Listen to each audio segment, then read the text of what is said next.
This is Ryan Abraham, Dan Weber, USCFootball.com. Instant analysis here at the LA Coliseum.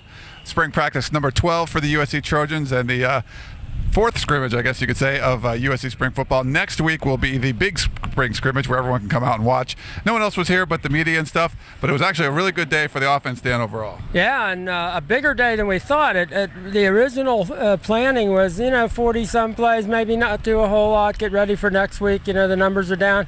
They ended up running 76 plays, 405 passing yards. The three quarterbacks were 32 of 45, 5 touchdowns. I think it does matter when Marqise Lee's out there. What do you think? It certainly made a big difference. He had 191 yards, I think a couple of touchdowns. Certainly looked like he was a security blanket. If the quarterback was in trouble, just throw it his way. Well, I think the other thing is, and Marqise was talking about this, he said, man, when they can run the ball, he very often gets singled up, or he's got more time to run, or the linebackers can't, really get to the quarterback, and they've got enough time. And he said, man, this is really cool, and they're running the ball awfully well with Justin Davis is just, and Buck Allen's not bad, but Justin Davis was just a killer today. I mean, he's just, I think Lane, finally said, I don't think we've had an early entry player ever produce and have the kind of impact that he's had. He's just a natural.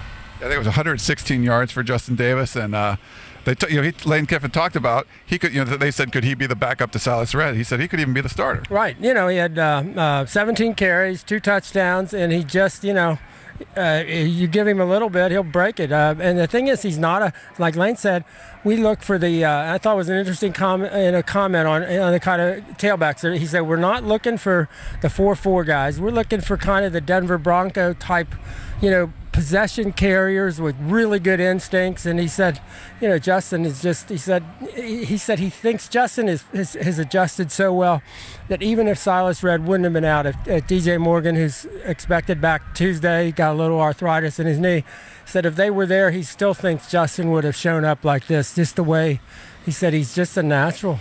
And one last thing on the USC defense. Secondary struggled a little bit, but Lane Kiffin did say they weren't really scheming to stop a guy like Marqise Lee with the kind of scrimmage they were doing today. Right. They're just doing the defenses that they're installing. He said there's no way you stay in that defense with Marqise Lee in the game on the other side. You would game plan, for Marqise Lee, but they're not doing that. And they're also, they're down 3 safeties. And we did get a little piece of information that as well as the 2 will linebackers are playing, Lamar Dawson and Anthony Sarayo, that almost guarantees Deion Bailey will come back and play safety.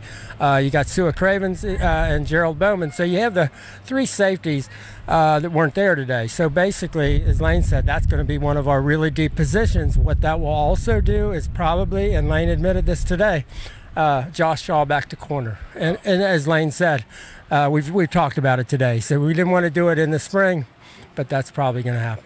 All right. Well, that wraps it up here from the LA Coliseum. For Dan Weber, this is Ryan Abraham. Make sure to check out USCFootball.com for more.